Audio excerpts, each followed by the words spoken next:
it's me, Joe, again. I was thinking about this story about me growing up. One house that we lived in, I believe we were renting it. I mean, I was so young. I was like maybe 4, 5, maybe even younger than that. But I remember it was a house in Chester, West Virginia. Now, Chester, West Virginia is a Hoopie town. And I can say that because I'm a Hoopie. I wear it as a badge of honor because I feel that when you're brought up, well, let's put it this way. The house that we lived in Chester had no indoor plumbing, had a well outside, plus also we had an outhouse. I remember late at night having to go to the bathroom. Now, this may sound disgusting to some of y'all, but when you're like 3 or 4, still scared of the boogeyman, let's put it that way, and you have to go to the bathroom at like 2 or 3 in the morning, you don't want to go out to the outhouse to do it. So I had a coffee can with a lid on it, one of those big coffee cans, because my mom and dad were big coffee drinkers, so we always had spare coffee cans. So one day, I don't know why, but I got the brilliant idea to get a coffee can and put it under my bed. So whenever I had to go I would just do it in the coffee can. But now, when I had to go poop, that was a different story. I would try to hold it until in the morning, but if I couldn't, I just had to go. So I would get the flashlight from the front door, off of the shelf by the front door. Now, mind you, I was like 3 or 4, maybe 5. And I was still kind of young. Now, my brother Bruce, he was younger than I, and if he had to go, he would always wake me up and have me take him out. He would have me take him out and wait for him by the door. So I would take the flashlight. Now, the house was like here. And the outhouse, the front door and the outhouse was just a couple feet away from the front door of the house. It wasn't a long walk to the outhouse. I mean, my imagination would go crazy from the front door to the outhouse about, monsters jumping out and getting me, or there was a person right around the corner who was going to jump. I mean, my imagination went crazy. So anyway, I'd walk to the outhouse with the flashlight, have to open the door, and if any of you know anything about outhouses, there is a smell. I can't describe it. So I opened the door, and of course, we always had toilet paper in there with a couple extra rolls, so there was never that problem. But the problem I had when I was a little kid was that the outhouse was built for adults. So the seat that you sat on was rather large. And with me being as small as I was always afraid that I was going to fall in. and I don't know why, but I always had that fear. So believe me, I mean, I would go in, do my business, and get out as quickly as I could, because from the time I left the front door to the time I got back in the house, I was a nervous wreck. And that's the reason why I didn't like going out there. I also remember that our house was on one side of the main road, and on the other side of the main road, there was sort of like a creek, or a creek, or, I mean, I call it a creek. And we would always go down to the creek, and we would swim a deep area, and we would strip down to our undies, and we would swim around in the creek. And then when we got tired of doing that, we would go around looking for crawdads. They were like little tiny lobsters, you might say. They were just like little crawdads. And we would, get pieces of sticks and we would tease them until they clamped onto them, and we would pick them up and play with them. And believe me, when you're a young kid in the backwoods, you learn to entertain yourself. You skip stones across the creek. I wasn't old enough to do the skinny dipping, but we did do a lot of swimming in our underwear. I remember that. And I had my brother Bruce with me, so we would always go down and goof around in the creek. Like I said, my dad was in Weirton Steel.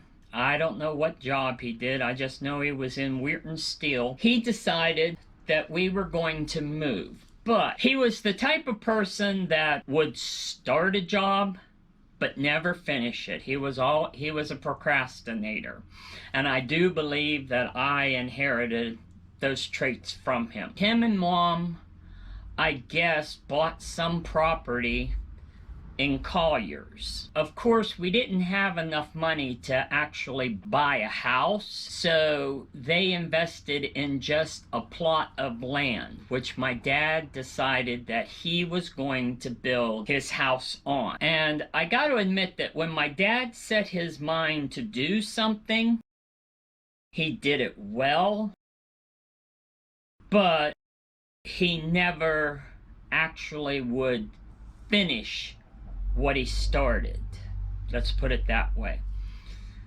I mean, him going into a project, he was all for it, and he was gung-ho, and he would do everything in his power to do it the right way.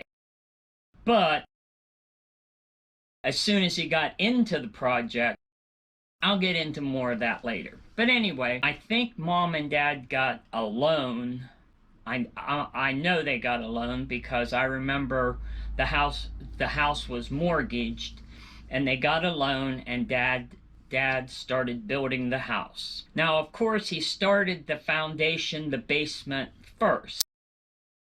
And he got the basement all done, a flat-topped roof, and stairs going down along the side into the basement. Once he got the basement done, he made the basement livable. Let's put it that way. We had running water. We had one bathroom.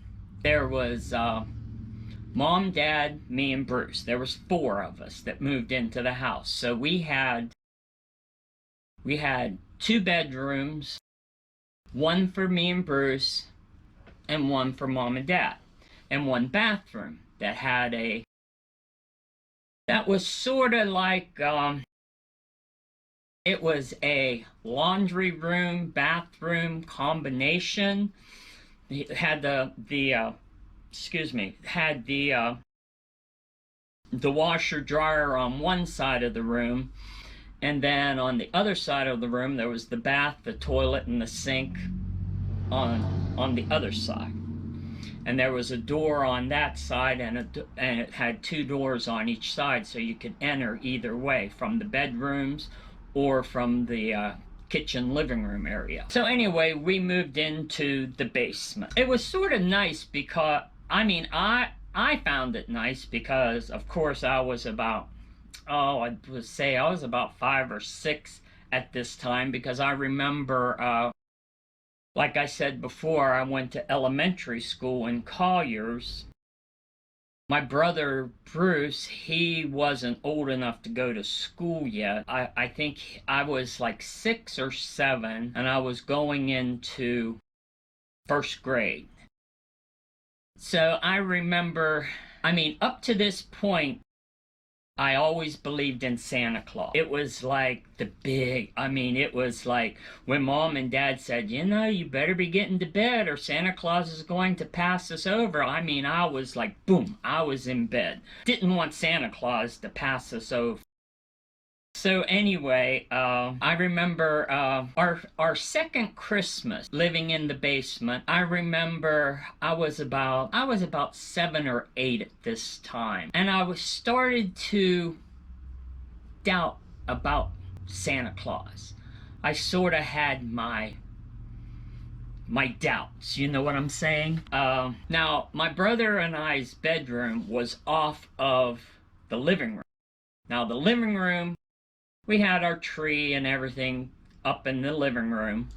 And then there was like a little hallway to my brother and I's bedroom, and our bunk beds, we had bunk beds, and I slept on the top bunk. And like I told you, I was a sneaky little child. And like I said, I was doubting that there was a Santa Claus. So Mom and Dad said, you better be getting to bed early because Santa Claus is going to be coming. So of course I was a little bit skeptical this year. So I was like, okay, and we all went to bed. But I didn't go to sleep.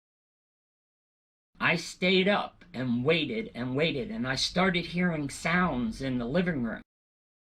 And I would crawl to the end of my bunk bed and look around the corner, and I could see into the living room. And I saw Mom and Dad placing the gifts around the tree. And that's when I realized that there was no Santa Claus, that it was Mom and Dad. Now, it didn't really hurt my feelings, but it's sort of, you know, it's just that point of your childhood that you learn from. You learn that the fantasy is not the reality. So yeah, I remember that quite vividly. I was happy Christmas came around because, you know, I got all these gifts because Mom and Dad always splurged on us. They would get us things that they thought we would like, but we ended up not really playing with half of it. And I remember this one year I told them what I wanted, and it was a I don't know if any of yous remember this, but it is called Creepy Crawlers. It was like little trays that you had goops of edible, and you would squeeze this goop into these trays, and the trays were shaped like insects and that, and you had like a little oven that you would put them in, and it would cook these things until they became like little like jelly bean, like gummy bears. They became like little gummy worms, and you could eat them, and they had different flavors. You get the point. And then you could mix the colors and make different flavors and all. But that was when I first started exploring my my cooking abilities as making creepy crawlers for people. And I remember that. And I do believe that I did have an easy bake oven. I mean, I should have known then that I was gay, because I enjoyed cooking, and I'm surprised. And when I told my mom and dad I want an easy bake oven, they had no qualms, no questions. They didn't question anything about their son wanting to be a baker or baking cakes in an easy bake oven. And I think this was the year that I started my G.I. Joe collection. And I mean, back in those days, the G.I. Joes, they weren't the little tiny G.I. Joes. These were like the 12-inch bendable, posable G.I. Joes. They had their own little clothes that came with it that you would put on them, and it had like little fasteners that you could fasten them, put the pants on. They had fasteners, and they had boots that went on, jackets.